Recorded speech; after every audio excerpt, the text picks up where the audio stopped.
दोस्तों, तो ये जीएस दृष्टि की जो आँख वाली पुस्तक है उसका राष्ट्रीय परिदृश्य हम लोग देख रहे हैं और करेंट नोट्स वाला सेक्शन हम लोग कवर करेंगे। और यह 38 पृष्ठों की है, तो 2 या 3 चरण में हम लोग इसे 2-3 वीडियो में हम लोग लेके आएंगे। चूँकि हम लोग इसे विस्तार पूर्वक पढ़ने वाले हैं तो इत्मीनान से पढ़ें। तो आइए देखते हैं। सबसे पहला है कि मिज़ोरम, गोवा और लद्दाख में, ठीक है, पूर्ण कार्यात्मक साक्षरता, ठीक है। तो भारत सरकार की राष्ट्रीय शिक्षा नीति 2020 ने वर्ष 2030 तक 100% वयस्क साक्षरता प्राप्त करने का महत्वाकांक्षी लक्ष्य रखा है। इस संकल्पना को मूर्त रूप देने के लिए 2022 में उल्लास, देखें, understanding life long learning for all in society, ठीक है, इसका पूरा नाम है, उल्लास का पूरा नाम है अंडरस्टैंडिंग, ठीक है, life long learning for all in society. तो ये Nav Bharat Saakshar Karyakram, New India literacy program NILP शुरू हुई, जो 15 वर्ष से अधिक आयु के करोड़ों नागरिकों को बुनियादी पढ़ना लिखना और अंक गणित सिखाने के लिए समर्पित है, ठीक है। तो स्मरणीय तथ्य हम लोग देखते हैं कि उल्लास, ये नव भारत साक्षर कार्यक्रम के अंतर्गत मिज़ोरम, गोवा, त्रिपुरा और लद्दाख ने ऐतिहासिक उपलब्धियां हासिल कर अपने अपने क्षेत्र को पूर्ण कार्यात्मक साक्षर घोषित किया है। सरकार ने साक्षरता की परिभाषा को केवल पढ़ना लिखना तक सीमित न रखकर जीवन कौशल और संख्या ज्ञान तक विस्तृत किया है, जिसे कार्यात्मक साक्षरता की संज्ञा दी गई है। यदि किसी राज्य केंद्र शासित प्रदेश की साक्षरता दर 95% से अधिक है तो उसे पूर्ण कार्यात्मक साक्षर घोषित किया जा सकता है। वैसे कहें तो केरल का भी जो साक्षरता दर है वो इसी तरह का है, लेकिन उसे पूर्ण कार्यात्मक साक्षर घोषित नहीं किया गया है, ठीक है। तो इसमें कुछ टेक्निकल अंतर है, हम लोग उसे देखते हैं। कि कार्यक्रम के 5 घटक हैं: आधारभूत साक्षरता एवं संख्यात्मक ज्ञान, ठीक है, मौलिक जीवन कौशल, बुनियादी शिक्षा, व्यावसायिक कौशल तथा निरंतर शिक्षा। ये कार्यक्रम के 5 घटक, एक बार फिर से देखते हैं। आधारभूत साक्षरता एवं संख्यात्मक ज्ञान, मौलिक जीवन कौशल, बुनियादी शिक्षा, व्यावसायिक कौशल तथा निरंतर शिक्षा, ये कार्यक्रम के 5 प्रमुख घटक हैं। उल्लास को हम लोग देखें। नव भारत साक्षर कार्यक्रम के आधिकारिक मानदंडों के तहत मिज़ोरम आधुनिक भारत का पहला राज्य है, ठीक है। घोषणा इसकी 20 मई 2025 को हुई थी, जिसने पूर्ण कार्यात्मक साक्षरता का दर्जा जो है वो हासिल कर लिया है, ठीक है। 30 मई 2025 को उल्लास नव भारत साक्षर कार्यक्रम के अंतर्गत गोवा, दूसरा राज्य को आधिकारिक रूप से पूर्ण कार्यात्मक साक्षर राज्य घोषित किया गया है। लद्दाख, जो एक केंद्र शासित प्रदेश है, ने तो इन दोनों से भी पहले यह मुकाम हासिल कर लिया था। इसने 24 जून 2024 को भारत की पहली पूर्ण साक्षर प्रशासनिक इकाई UT बनने का गौरव प्राप्त किया। केरल को ऐतिहासिक रूप से पहला 100% साक्षर राज्य कहा जाता है 1990 के दशक के संपूर्ण साक्षरता अभियान के बाद, लेकिन उल्लास नव भारत साक्षर कार्यक्रम के आधिकारिक मानदंडों के तहत मिज़ोरम आधुनिक भारत का पहला राज्य है जिसने पूर्ण कार्यात्मक साक्षरता दर्जा हासिल किया है। जून 2025 में त्रिपुरा तीसरा पूर्ण कार्यात्मक साक्षर राज्य बना, ठीक है। तो ये है।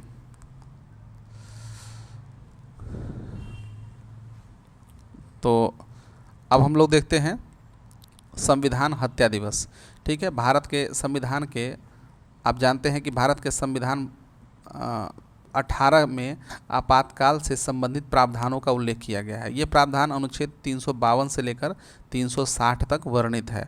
भारत या उसके किसी हिस्से की सुरक्षा को खतरा होने की स्थिति में राष्ट्रपति अनुच्छेद 352 के तहत राष्ट्रीय आपातकाल घोषित कर सकता है। स्वतंत्रता के बाद से अब तक 3 बार देश में राष्ट्रीय आपातकाल की घोषणा की गई है। सबसे पहले भारत चीन युद्ध के दौरान 26 अक्टूबर 1962 से 10 जनवरी 1968 तक देश में आपातकाल घोषित किया गया था। दूसरी बार भारत पाकिस्तान युद्ध के मद्देनज़र 3 दिसंबर 1971 को देश में आपातकाल की घोषणा की गई थी। इस उद्घोषणा के लागू रहने के दौरान ही देश में आपातकाल की एक नई उद्घोषणा 25 जून 1975 को कर दी गई थी। देश में आंतरिक गड़बड़ी के आधार पर यह आपातकाल लागू किया गया था। उपर्युक्त दोनों आपातकाल मार्च 1977 में समाप्त घोषित कर दिए गए थे। तो स्मरणीय तथ्य हम लोग देखें तो प्रधानमंत्री नरेंद्र मोदी ने 25 जून 2025 को संविधान हत्या दिवस पर लोकतंत्र के रक्षकों को श्रद्धांजलि दी। ध्यातव्य है कि केंद्रीय गृह मंत्रालय द्वारा 11 जुलाई 2024 को एक अधिसूचना द्वारा इस दिवस को मनाए जाने का निर्णय लिया गया था, जिसे 12 जुलाई 2024 को भारत के राजपत्र में प्रकाशित किया गया था। जारी अधिसूचना के अनुसार 25 जून 1975 को आपातकाल की घोषणा के पश्चात तत्कालीन केंद्र सरकार द्वारा सत्ता का घोर दुरुपयोग किया गया और भारत के लोगों पर ज्यादतियाँ और अत्याचार किए गए। इस दिवस के माध्यम से भारत के लोगों को भविष्य में किसी भी तरह के सत्ता के घोर दुरुपयोग का समर्थन नहीं करने के लिए पुनः प्रतिबद्ध किया गया है। केंद्रीय गृह मंत्रालय द्वारा जारी प्रेस विज्ञप्ति के अनुसार 25 जून 1975 को आपातकाल को लागू कर तत्कालीन केंद्र सरकार द्वारा भारत के लोकतंत्र की आत्मा का गला घोंटा गया और लाखों लोगों को अकारण जेल में डाल दिया गया। ठीक है, तो ये आपातकाल के प्रावधान थे। अब हम लोग देखते हैं हैदराबाद मुक्ति दिवस। भारत सरकार ने 17 सितंबर को प्रतिवर्ष हैदराबाद मुक्ति दिवस के रूप में मनाने का निर्णय लिया है। उल्लेखनीय है कि 15 अगस्त 1947 को भारत को स्वतंत्रता प्राप्त होने के 13 महीने बाद तक हैदराबाद को आज़ादी नहीं मिली थी। ठीक है, और यह निज़ाम के शासन के अधीन था। तो यह क्षेत्र जो है 17 सितंबर 1948 को ऑपरेशन पोलो के द्वारा पुलिस कार्रवाई के बाद निज़ाम के शासन से मुक्त हुई। ठीक है, तो ये 17 सितंबर को प्रतिवर्ष हैदराबाद मुक्ति दिवस के रूप में मनाने का निर्णय लिया गया है। अब आगे बढ़ते हैं। देश का सबसे बड़ा ऑटोमोबाइल गति शक्ति मल्टी मॉडल कार्गो टर्मिनल।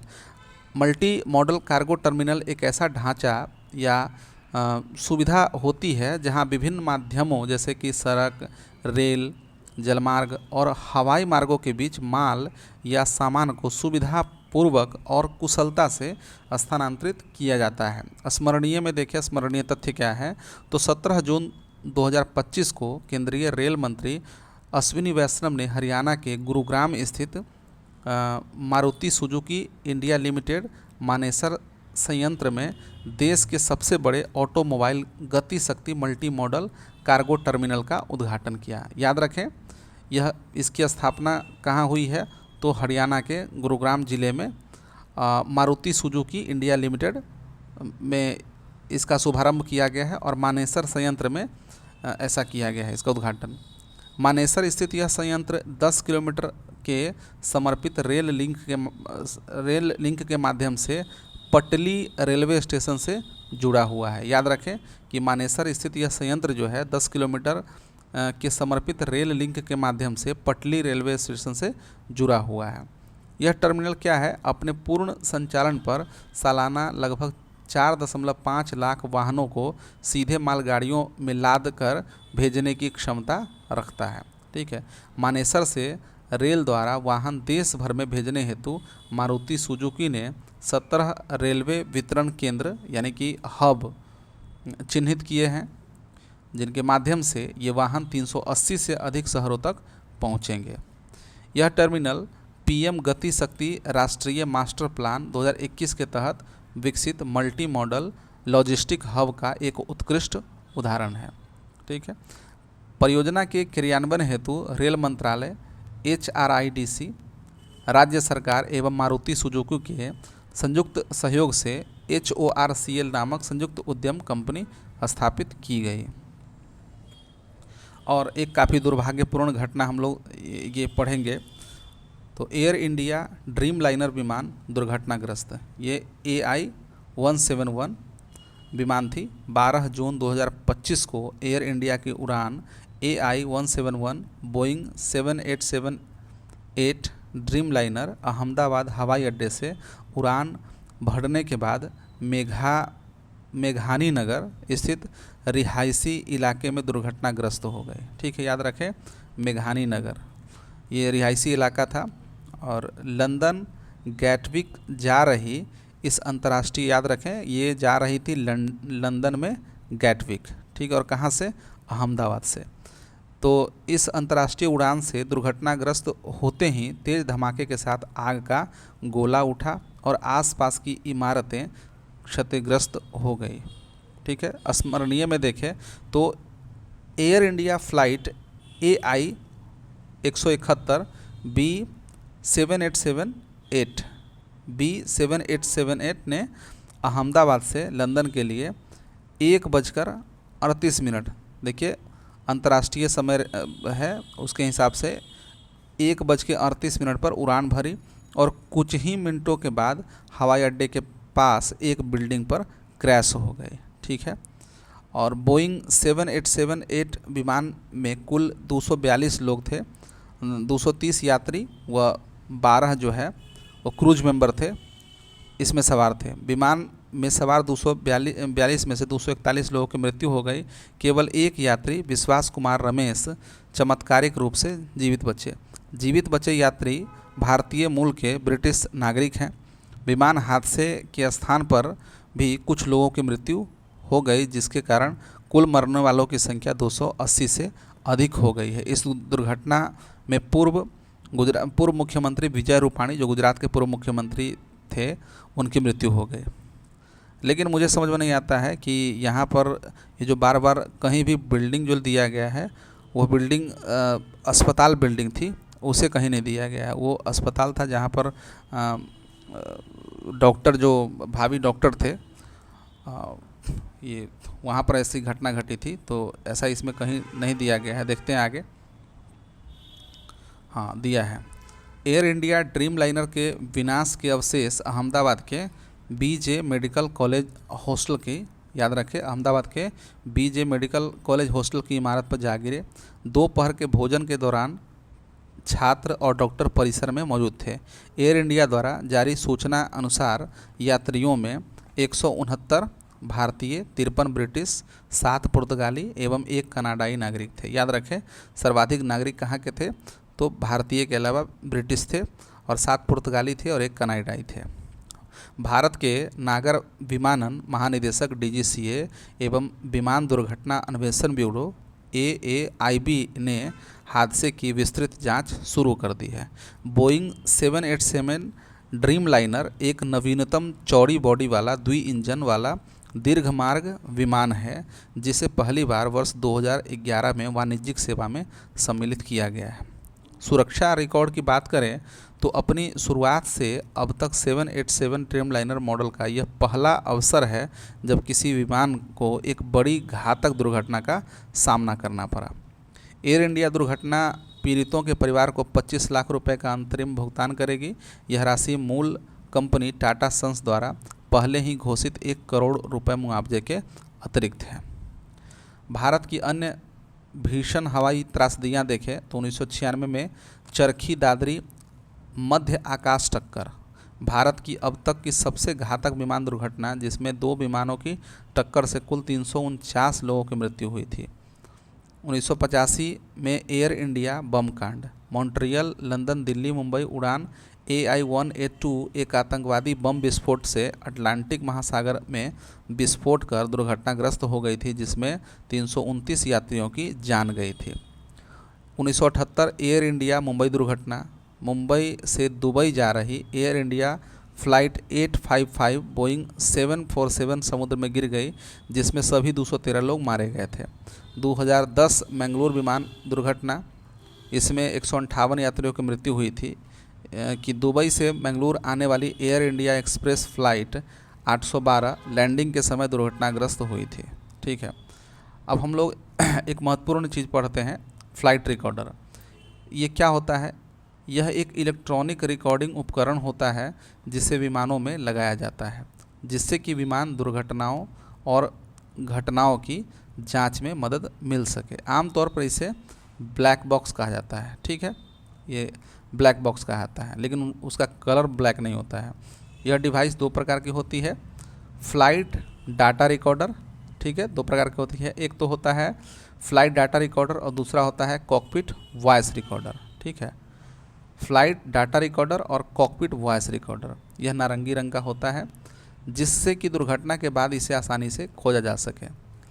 यह 1000 डिग्री सेंटीग्रेड से अधिक तक के तापमान को झेल सकता है और 3400 जी तक के टक्कर को सह सकता है। अब हम लोग आगे देखते हैं, केंद्र सरकार ने दी जातीय जनगणना की अनुमति। तो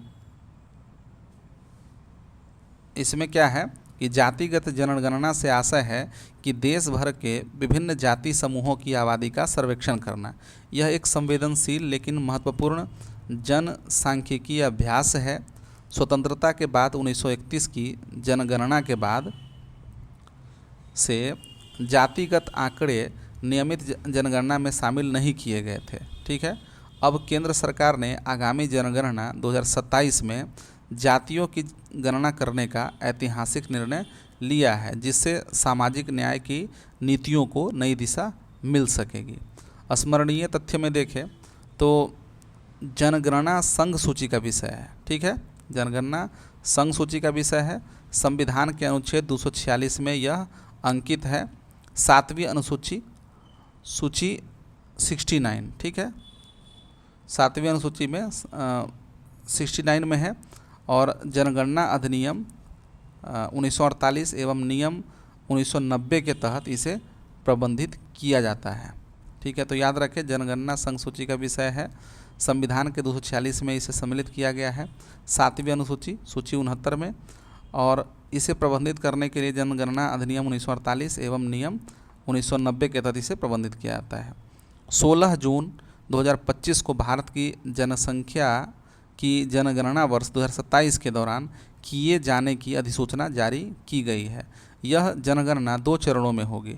जम्मू कश्मीर, लद्दाख, हिमाचल प्रदेश और उत्तराखंड जैसे हिमालयी क्षेत्रों में 1 अक्टूबर 2026 से और बाकी पूरे देश में 1 मार्च 2027 से यह कार्य होगा, ठीक है। आगे बढ़ते हैं। अब चिनाब रेल पुल विश्व का सर्वाधिक ऊंचा रेलवे आर्च ब्रिज, ठीक है। तो चिनाब रेलवे पुल भारत के केंद्र शासित प्रदेश जम्मू और कश्मीर के रिहायशी जिले में स्थित चिनाब नदी पर बना एक रेलवे पुल है, ठीक है। यह विश्व का सर्वाधिक ऊंचा रेलवे आर्च ब्रिज है, जिसकी ऊंचाई कितना है याद रखेंगे, 359। चूँकि सब सर्वाधिक ऊंचा रेलवे आर्च ब्रिज है तो ऊंचाई कितनी है ये आपको ध्यान रखनी पड़ेगी, 359 मीटर, ये सी लेवल से, ये यहाँ तो दिया है नदी तल से, खैर 359 मीटर की लंबाई है। इस पुल की कुल लंबाई 1315 मीटर है, यानी कि 1315 मीटर है। यह पुल भारतीय रेलवे की उधमपुर श्रीनगर बारामूला रेल लिंक, याद रखें USBRL, ठीक है, USBRL Udhampur Srinagar Baramulla rail link परियोजना का महत्वपूर्ण भाग है, ठीक है। यह पुल याद रखें कि वहाँ पर चूँकि हिमालयी क्षेत्र है और जहाँ भूकंप तीव्रता भूकंप जोन 5 है, तो इसलिए इस पुल को 8 रिएक्टर स्केल तक के भूकंप तथा लगभग 260 किलोमीटर प्रति घंटे की रफ्तार वाली तेज़ हवाओं का सामना करने में सक्षम है यह पुल, ठीक है। इस ब्रिज को लगभग 120 वर्ष तक बने रहने के लिए निर्मित किया गया है। यह भारतीय इंजीनियरिंग की एक महत्वपूर्ण उपलब्धि है। स्मरणीय तथ्य में देखें कि 6 जून 2025 को भारतीय प्रधानमंत्री नरेंद्र मोदी द्वारा चिनाब रेल पुल का उद्घाटन किया गया। इस पुल को कोंकण रेलवे कॉरपोरेशन, एकदम याद रखिएगा, ठीक है, इस पुल को कोंकण रेलवे कॉरपोरेशन और भारतीय संस्थानों जैसे कि IITs तथा भारतीय रक्षा अनुसंधान एवं विकास संगठन यानी कि DRDO के सहयोग से निर्मित एवं विकसित किया गया है। ठीक है, याद रखेंगे इस पुल को किसने निर्मित किया है, तो कोंकण रेलवे कॉरपोरेशन और भारतीय संस्थान जैसे कि IITs और DRDO। ठीक है, तो काफ़ी महत्वपूर्ण यह इन संगठनों द्वारा इसे निर्मित किया गया है। इस पुल में स्ट्रक्चरल स्टील का उपयोग किया गया है। ठीक है, स्ट्रक्चर्ड जो स्टील होता है वो काफ़ी शक्तिशाली होता है, तो उसका इस्तेमाल किया गया इसमें, जिससे यह 10 डिग्री से लेकर 40 डिग्री सेंटीग्रेड तक का तापमान सहन कर सकता है, अर्थात माफ़ कीजिए -10। ठीक है, -10 यानी कि ठंडे से ठंडे स्थिति में और गर्म से गर्म स्थिति में यह पुल अपनी लंबाई चौड़ाई जो है वृद्धि और कमी नहीं करेगा, यानी कि फ्लेक्सिबल नहीं होगा। तो ये है इसकी स्ट्रक्चरल डिटेलिंग के लिए सबसे अत्याधुनिक टेक्ला, ठीक है, टेक्ला सॉफ्टवेयर का इस्तेमाल हुआ है। याद रखें, टेक्ला सॉफ्टवेयर का इस्तेमाल हुआ है इसकी डिटेलिंग के लिए, जिससे डिजाइन और निष्पादन में उच्च स्तर की सटीकता संभव हुई। चिनाब रेलवे पुल को 1486 करोड़ रुपए की परियोजना लागत के साथ इसे निर्मित किया गया है। इस परियोजना का उद्देश्य जम्मू और कश्मीर क्षेत्र के सामाजिक आर्थिक विकास को बढ़ावा देना तथा रणनीतिक दृष्टि से महत्वपूर्ण कनेक्टिविटी सुनिश्चित करना है। रियासी जिले में बक्कल और कौरी के मध्य यह आर्च ब्रिज कटरा से बनिहाल तक के लिए एक महत्वपूर्ण संपर्क बनता है। याद रखें, रियासी जिले में बक्कल और कौड़ी, ठीक है, जिला कौन सा है, रियासी, और स्थान कौन कौन सा है, बक्कल और कौड़ी। ठीक है, इसके बीच यह बना है और कटरा से बनिहाल के लिए एक संपर्क जो है वो बनाता है यह आर्च ब्रिज। चिनाब रेल पुल एफिल टावर से लगभग 35 मीटर अधिक ऊंचा है। आप समझ सकते हैं कि इसकी ऊंचाई कितनी है। एफिल टावर से भी 35 मीटर अधिक ऊंचा है। वर्ष 2003 में तत्कालीन प्रधानमंत्री अटल बिहारी वाजपेयी जी की सरकार द्वारा इस ब्रिज को बनाने की मंजूरी प्रदान की गई थी, यानी कि वाजपेयी जी की यह योजना थी। ध्यातव्य है कि इसी दिन प्रधानमंत्री ने भारत के पहले केबल स्टे रेल ब्रिज अंजी ब्रिज का भी उद्घाटन किया है, तो यह भी काफ़ी महत्वपूर्ण है। याद रखें, भारत का पहला केबल स्टे रेल ब्रिज, ठीक है, भारत का पहला केबल रेलवे स्टे ब्रिज जो है वह अंजी ब्रिज का भी उद्घाटन किया गया। अब हम लोग देखते हैं कि विश्व के एक अन्य सर्वाधिक ऊंचे रेलवे ब्रिज, तो दादुहे रेलवे ब्रिज चुआनजांग, ठीक है, ये कहाँ है, तो सिचुआन चीन में स्थित है। दादुहे रेलवे ब्रिज चुआनजांग सिचुआन चीन में स्थित है और इसकी ऊंचाई कितनी है, 380 मीटर। ठीक है, यह आर्च ब्रिज नहीं है। इसके बाद नाजीहे रेलवे ब्रिज, ये गुइझोउ, यह भी चीन में स्थित है और 310 मीटर ऊंची है। जियांग जीहे रेलवे ब्रिज, यह भी चीन में स्थित है, 298 मीटर ऊंची है। और बेई पानजियांग रेलवे ब्रिज किंगलोंग, यह भी चीन के किंगलोंग इसमें स्थित है। इसकी ऊंचाई कितना है, 295, यानी कि जितने भी ऊंचे रेलवे ब्रिज है वे सभी चीन में ही स्थित हैं। अब चलिए हम लोग आगे बढ़ते हैं और घाटमपुर ताप विद्युत परियोजना इकाई 1 है, इसे देखते हैं। तो घाटमपुर ताप विद्युत परियोजना उत्तर प्रदेश के कानपुर नगर जिले में स्थापित एक महत्वपूर्ण कोयला आधारित सुपर क्रिटिकल बिजली संयंत्र है। यह 1980 यानी कि 660 × 3 मेगावाट क्षमता वाली परियोजना केंद्र सरकार के उद्यम कौन सा है, NLC, ठीक है, इंडिया लिमिटेड, एवं उत्तर प्रदेश सरकार के UPRVUNL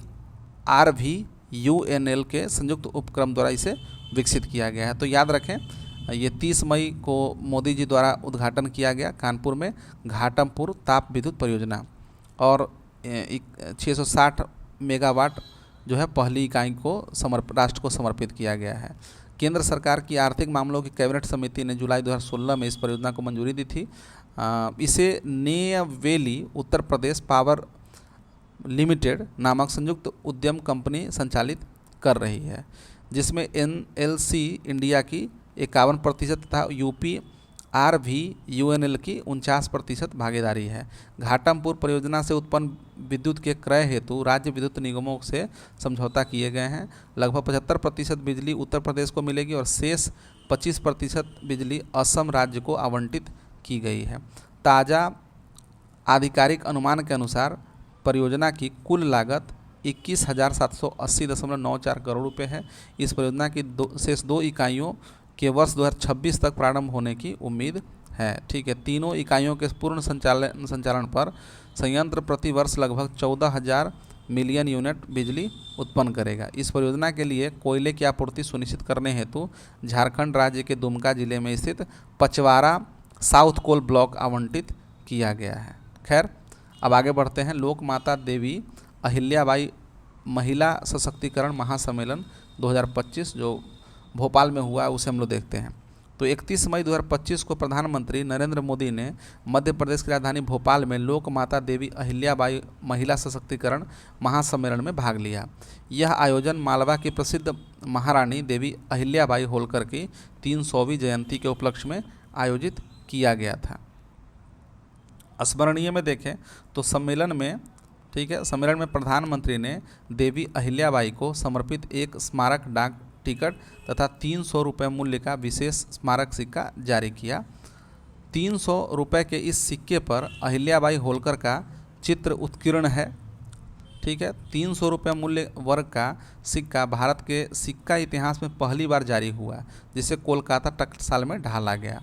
प्रधानमंत्री ने राष्ट्रीय देवी अहिल्याबाई पुरस्कार भी प्रदान किया। यह राष्ट्रीय पुरस्कार एक महिला कलाकार को जनजातीय लोक एवं पारंपरिक कलाओं में उत्कृष्ट योगदान के लिए दिया गया। यह पुरस्कार बस्तर की जनजातीय महिला कलाकार डॉक्टर जयमती कश्यप को प्रदान किया गया। याद रखें, डॉक्टर जयमती कश्यप, इनको यह पुरस्कार दिया गया, राष्ट्रीय देवी अहिल्याबाई होलकर पुरस्कार। देवी अहिल्याबाई होलकर का जन्म 31 मई 1725 को वर्तमान महाराष्ट्र के अहमदनगर जिले में जामखेड़ तहसील के चौंडी नाम गांव में हुआ था। ठीक है, शासनकाल इन्होंने किया 1767 से लेकर 1795 तक इनका शासनकाल रहा, जिसमें उन्होंने लगभग 3 दशकों तक मालवा पर न्यायपूर्ण व कुशल शासन किया।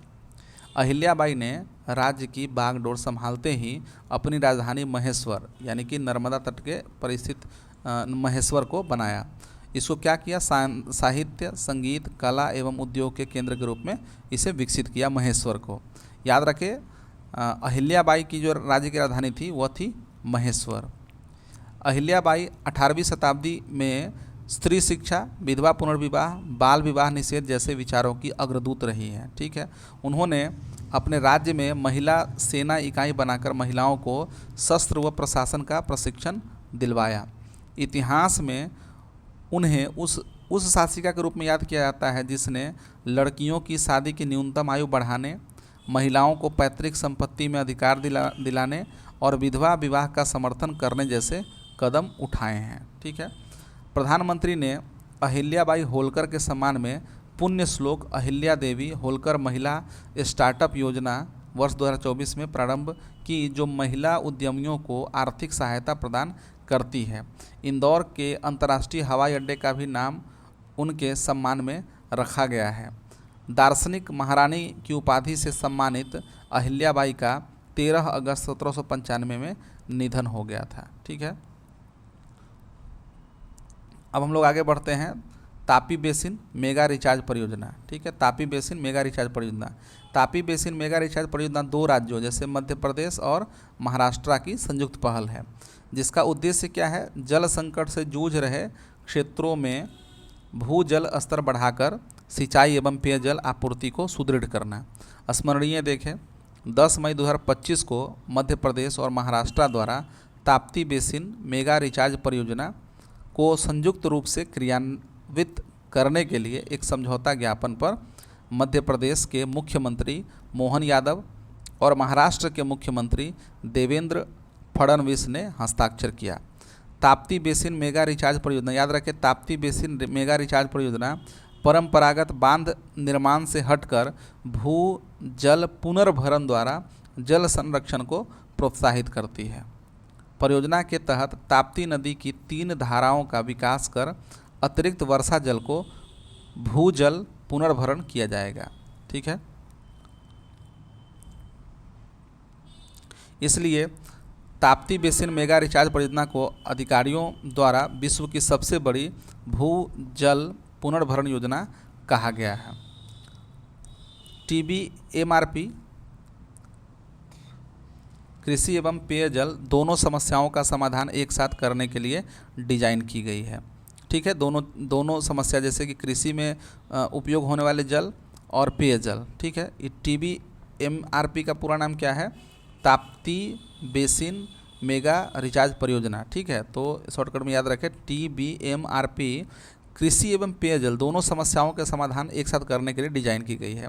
इस परियोजना से मध्य प्रदेश के बुरहानपुर एवं खंडवा जिले की बुरहानपुर, नेपानगर, खकनार एवं खालहा तहसीलें जो हैं वे लाभान्वित होंगी। महाराष्ट्र के अकोला, बुल्ढाना, अमरावती आदि जिले लाभान्वित होंगे। ताप्ती बेसिन मेगा रिचार्ज योजना में कुल 31.13 TMC जल का उपयोग होगा, जिसमें मध्य प्रदेश को 11.76 TMC जल मिलेगा और महाराष्ट्र को 19.36 TMC जल आवंटित किया जाएगा। तो आप इसमें समझ सकते हैं कि अधिक जल किसे प्राप्त होगा, तो महाराष्ट्र को। परियोजना में एक निम्न बांध यानी कि लो डाइवर्जन वियर बनाया जाएगा, जो खड़िया गुटी घाट जिला खंडवा मध्य प्रदेश एवं अमरावती महाराष्ट्र की सीमा पर स्थित है। ठीक है, भारत सरकार इसकी लागत का 90% वहन करेगी। याद रखें कि भारत सरकार इसका 90% वहन करेगी, जबकि शेष 10% जो है वित्तीय भार मध्य प्रदेश और महाराष्ट्र सरकार मिलकर उठाएंगी। ताप्ती बेसिन मेगा रिचार्ज परियोजना मध्य प्रदेश की हालिया वर्षों में तीसरी प्रमुख अंतर्राज्यीय नदी जल परियोजना है। इससे पूर्व एक हमने देखा था केन बेतवा लिंक परियोजना, मध्य प्रदेश एवं उत्तर प्रदेश के बीच पहली बड़ी नदी जोड़ परियोजना थी, जिसे क्या है राष्ट्रीय परियोजना का दर्जा मिला था। दूसरा पार्वती काली सिंध चंबल लिंक परियोजना मध्य प्रदेश एवं राजस्थान के बीच। ये सब याद रखिएगा कि केन बेतवा लिंक परियोजना किन 2 राज्यों के बीच था, तो मध्य प्रदेश और उत्तर प्रदेश के बीच। पार्वती काली सिंध चंबल लिंक परियोजना मध्य प्रदेश एवं राजस्थान के बीच, जिसे संशोधित कर पूर्वी राजस्थान नहर परियोजना के साथ जोड़ा गया है। ताप्ती मध्य भारत की एक प्रमुख पश्चिम वाहिनी नदी है। यह मध्य प्रदेश के बैतूल जिले के मुल्ताई क्षेत्र में सतपुरा पर्वत से निकलकर लगभग 724 किलोमीटर दूरी तक बहती है। नर्मदा के बाद ताप्ती भारत की दूसरी सबसे बड़ी पश्चिम की ओर बहने वाली नदी है, जो गुजरात में खंभात की खाड़ी यानी अरब सागर में जाके मिलती है। इसकी प्रमुख सहायक नदियां हैं पूर्णा, गिरना, पंजरा, अनेर। ये सभी नदियां हैं ताप्ती की सहायक नदियां। ठीक है, उसके बाद हम लोग बढ़ते हैं आगे पहलगाम से युद्ध विराम तक। ठीक है, तो देखें कि 22 अप्रैल 2025 को जम्मू कश्मीर के शांत पहलगाम पर्यटन क्षेत्र में हुए एक भीषण आतंकी हमले ने पूरे भारत को झकझोर दिया। हमले के लगभग 2 हफ्ते बाद भारत ने सूचनाओं की पुष्टि के बाद 6 से 7 मई 2025 की रात को एक प्रतिशोधी कार्रवाई शुरू की, जिसका कोड नाम था ऑपरेशन सिंदूर। ठीक है, वर्ष 2016 के सर्जिकल स्ट्राइक और 2019 के बालाकोट हवाई हमले के बाद वर्ष 2025 में ठीक है ऑपरेशन सिंदूर ने प्रदर्शित किया कि भारत अब आतंक के घाव पर सीधे प्रहार करने से नहीं हिचकिचाएगा। स्मरणीय तथ्य देखें तो पहलगाम घटना 22 अप्रैल 2025 को लगभग दोपहर 2:45 दक्षिणी कश्मीर स्थित अनंतनाग जिले के पहलगाम से लगभग 7 किलोमीटर दूर बैसरन घाटी के मैदान में स्वचालित हथियारों से लैस आतंकियों के एक समूह ने छुट्टियां मना रहे पर्यटकों पर अचानक अंधाधुंध गोलीबारी की। हमलावरों ने गोली मारने से पहले पर्यटक को उनकी धार्मिक पहचान की भी पूछताछ की थी। ठीक है। इस हमले में कुल 26 लोगों की मृत्यु हुई थी, जिसमें 25 भारतीय पर्यटक थे और एक नेपाली नागरिक शामिल थे। हमले की जिम्मेदारी एक नए संगठन द रेजिस्टेंस फ्रंट TRF, ठीक है, TRF ने ली, जिसे पाकिस्तानी लश्कर-ए-तैयबा का मुखौटा माना जाता है। भारतीय सुरक्षा एजेंसियों ने हमले में शामिल 4 आतंकवादियों की पहचान की। अली भाई उर्फ तल्ला, ठीक है, पाकिस्तानी नागरिक। आसिफ फौजी, पाकिस्तानी नागरिक। आदिल हुसैन ठोकर, अनंतनाग निवासी। एहसान, पुलवामा निवासी। तो ये 4 आतंकवादी की पहचान की गई है। पहलगाम हमले को भारत ने अपनी संप्रभुता पर सीधा हमला माना और 23 अप्रैल को उच्च स्तरीय बैठक में कई सख्त फैसले लिए। सुरक्षा मानकों की कैबिनेट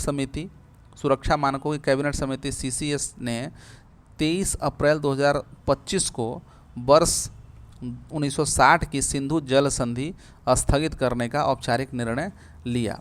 साथ ही एकीकृत चेक पोस्ट अटारी वाघा सीमा को तत्काल प्रभाव से बंद करने का निर्णय लिया। सार्क वीज़ा छूट योजना SVES वीज़ा के तहत पाकिस्तानी नागरिकों की भारत यात्रा को प्रतिबंधित किया गया। प्रधानमंत्री नरेंद्र मोदी ने 29 अप्रैल को तीनों सेना के जो प्रमुख थे और राष्ट्रीय सुरक्षा सलाहकारों के साथ बैठक में सशस्त्र बलों को पूरी छूट दे दी कि वे हमले के दोषियों को दंडित करने हेतु उपयुक्त समय और स्थान चुनकर कार्रवाई करें। ठीक है। थल सेना, वायुसेना और खुफिया एजेंसियों के साथ समन्वय बैठकें हुई, जिनमें सीमा पार जवाबी कार्रवाइयों की योजना को अंतिम रूप दिया गया। इन बैठकों की परिणति ऑपरेशन सिंदूर के रूप में हुई। ऑपरेशन सिंदूर क्या था? तो 22 अप्रैल 2025 के पहलगाम हमलों के जवाब में भारतीय सुरक्षा बलों ने 6 से 7 मई 2025 की रात को ऑपरेशन सिंदूर शुरू किया। ठीक है। अभियानों के तहत 9 लक्ष्य स्थलों पर एक साथ प्रहार किए गए।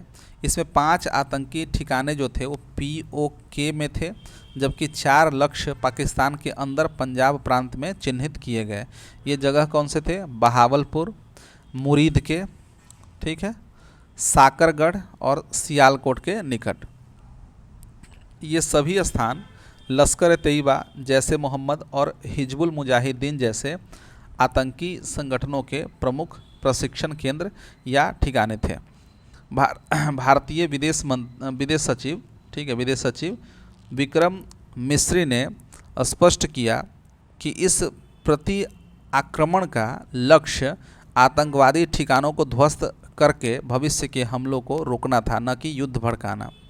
उधर पाकिस्तान द्वारा प्रतिक्रिया में भेजे गए ड्रोन व सशस्त्र UAV को मार गिराने के लिए भारत ने अपनी बहुस्तरीय वायु रक्षा प्रणाली सक्रिय की।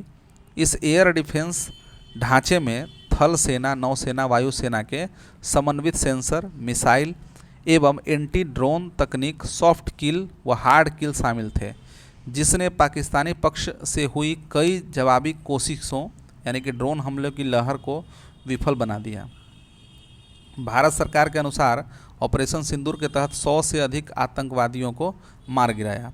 ढेर किए गए प्रमुख आतंकवादियों में लश्कर-ए-तैयबा का कमांडर खालिद उर्फ अबू अक्सा शामिल था, जो कश्मीर घाटी में हथियारों की तस्करी और संचालन के लिए जिम्मेदार था।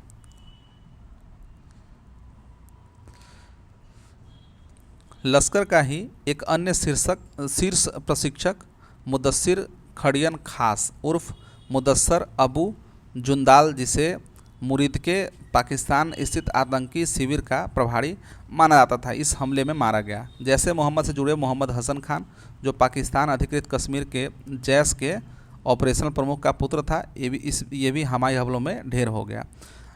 इसके अलावा भारत द्वारा जारी विवरण के मुताबिक वर्ष 1999 के IC-814 विमान अपहरण और वर्ष 2019 पुलवामा हमलों के साजिशकर्ताओं में रहे यूसुफ अजहर, अब्दुल मलिक रऊफ़ और मुदस्सिर अहमद भी 7 मई की कार्रवाइयों में मार दिए गए। 7 मई को ही पाकिस्तान ने बनियान अल मरसूस नाम से जवाबी ऑपरेशन चलाने का दावा किया। ये याद रखिएगा, बनियान अल मरसूस, ये ज़रूर याद रखिएगा कि जवाबी कार्रवाई में पाकिस्तान ने कौन सा ऑपरेशन चलाया, बनियान अल मरसूस। ठीक है, जिसके तहत सीमावर्ती भारतीय सैन्य ठिकानों को ड्रोन व मिसाइलों से निशाना बनाने की कोशिश हुई।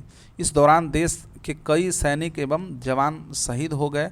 कुल 9 शहीद सिकंदर राउत, शहीद राम बाबू, शहीद दीपक चिंगखम, शहीद सुरेंद्र सिंह मोगा, शहीद मोहम्मद इम्तियाज़, शहीद पवन कुमार, शहीद सुनील कुमार, शहीद मुरली नायक, शहीद दिनेश कुमार शर्मा। युद्ध विराम की प्रक्रिया और शर्तें। सीमा पर बढ़ते हताहतों और दोनों परमाणु संपन्न देशों में युद्ध जैसे हालातों ने वैश्विक शक्तियों को चिंतित कर दिया। 10 मई 2025 को पाकिस्तानी सेना के director general of military operation DGMO major general Kashif Abdullah ने भारतीय DGMO lieutenant general Rajiv Ghai को आपात हॉटलाइन कॉल करके युद्ध विराम का प्रस्ताव रखा।